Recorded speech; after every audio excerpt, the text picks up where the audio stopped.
What's your ghost story?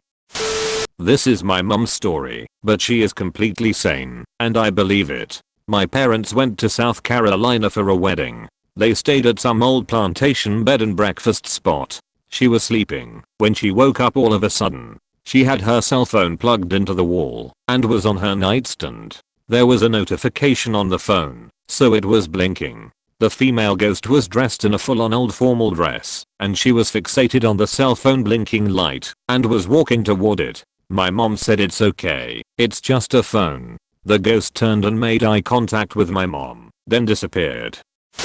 Years ago, two friends and I were camping in fall in a small tent, staggered with two of our heads on one side and one on the other. It was a silent and still night with fog developing in the moist PNW woods. What sounds like a muffled voice on a cell phone starts coming out from the center of the tent between all our heads. I heard someone keep asking, "Hello? Can you hear me? Hello?" My friend asks, "Are you hearing that?" At once we all sit up and start shuffling around in the tent looking for the phone. There is no phone in the tent. I look to my friend on the other side of the tent and ask what they heard. It sounded like someone saying, "Hello, can you hear me?" We all agree this is what we heard and that the sound was coming from the other side of the tent. The next morning we find all our cell phones sitting in the car still, and there's no cell reception at the campground. Still sends shivers up my spine.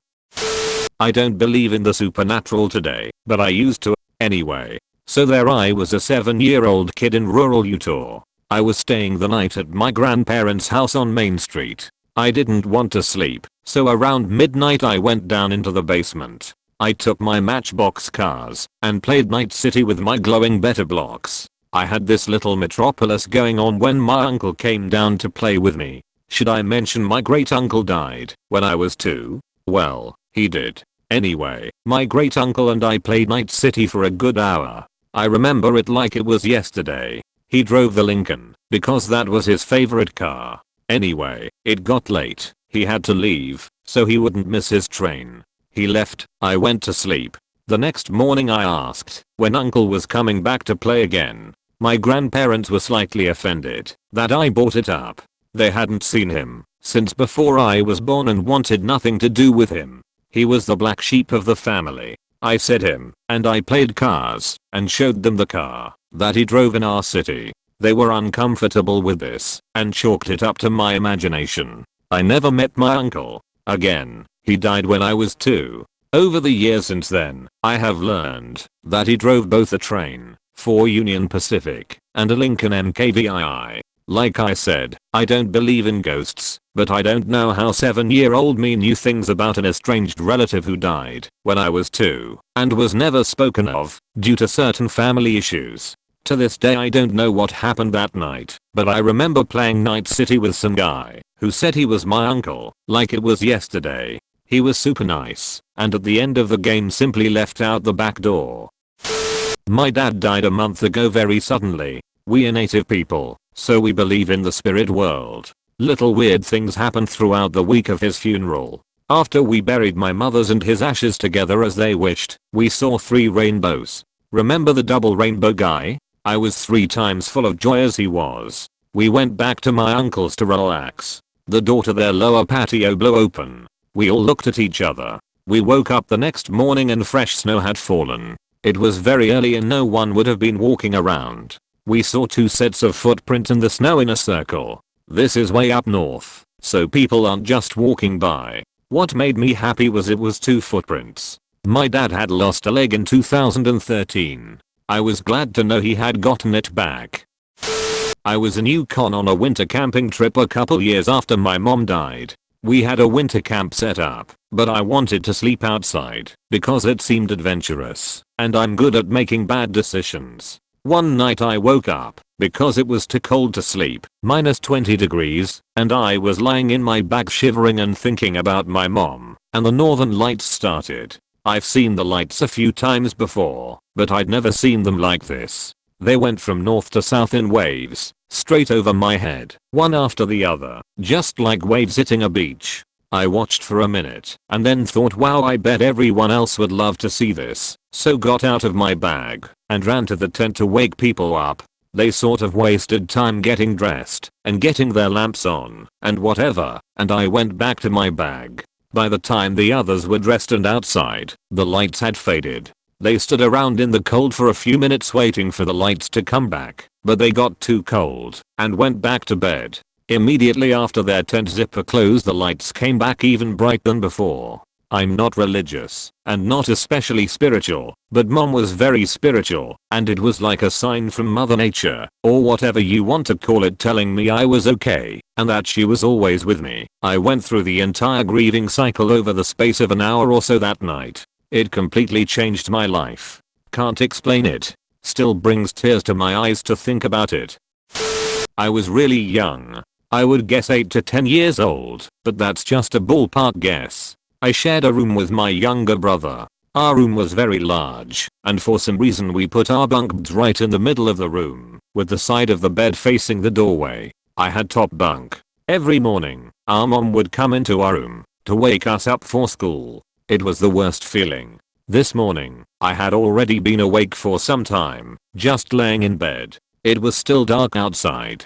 Depending on the time of year, I don't remember it being dark when we were getting up for school. Might have been normal. So I'm sitting there, laying in bed, and the door to our room opens. It doesn't take much effort to turn my gaze to the door. I see a woman in some kind of white gown, who I can only assume is my mother, even though I never recall her ever wearing an outfit like that, standing in the doorway. She takes a step in, closes the door behind her, and slowly starts approaching our beds. She gets so close that I'm no longer able to see her because of the angle I have being on the top bunk. I assume she's going to start waking up my brother at any moment, so I do that kid thing where I shut my eyes and pretend to be asleep. I wait and wait and wait. I finally open my eyes. The door is still closed. I'm super confused at this point, so I lean over the railing to see what she's up to, and there was no one there. I freak out and cover my head with all of my blankets and lay there for what felt like quite a bit until I fell asleep. I don't believe in ghosts. I'm sure there's a completely rational explanation for this. Maybe it was my mom and I just didn't hear her open and close the door to leave again. Maybe there was no one there at all and I imagined the whole thing. I don't know. It's not a super interesting ghost story, but it's all I've got. It's the only weird story I have from my childhood that I can't explain today. It seems familiar to me, but instead of it being a bunk bed, it was a single bed in the room. I was alone in the room until I slightly opened my eyes and seeing a couch and a woman-like figure sitting staring. The couch was there because we only just moved in, so the previous people that were there kept things in the house and left, and it was late when me and my family moved in. But back to the story, and the woman said nothing and never moved an inch. It wasn't my mother. She didn't walk, and I kept laying on my bed afraid of what it was. I pretended to be asleep for like 6 hours. I then shut my eyes for I think was 10 seconds. I opened my eyes and it was gone. The door was always shut, and even if the door opened and shut, I rolled for did cause it was really loud. I slept, then instantly woke up because it was 7 o'clock. That's when I woke up to go to school. It was freaky as hell. It wasn't in a white gown. It looked like a black-haired woman with a black sweater. I had nightmares about it for an entire year. I heard stories about the house after we moved out about a killer that taken people to that house to eventually kill them, but there was not many rooms, so I suspect there was a secret room, though I didn't see any signs of a secret entrance. So yeah, that concerns me a lot. Unless they use the room I was in, then that's it. From the time I was about 12 to 17 years old, I lived in what I believe was a haunted house. I've never had experiences like I had in that house since moving out. A few specific memories come to mind. Once I was hanging up laundry in my closet. I heard someone whisper my name in my ear, clear as day. I'd never sprinted out of a room so fast. Another time my sister and I had friends over, and we decided to use a tape recorder to ask questions to the ghosts, like they do on those paranormal shows. We played the tape not expecting to hear anything, and could hear a very soft voice say, "I'm in the closet." We were sitting near a small closet in the basement. My parents eventually decided to sell the house. We moved into a new place before selling this place. My sister stopped by the house after there had been a couple of showings to turn out the lights in the house.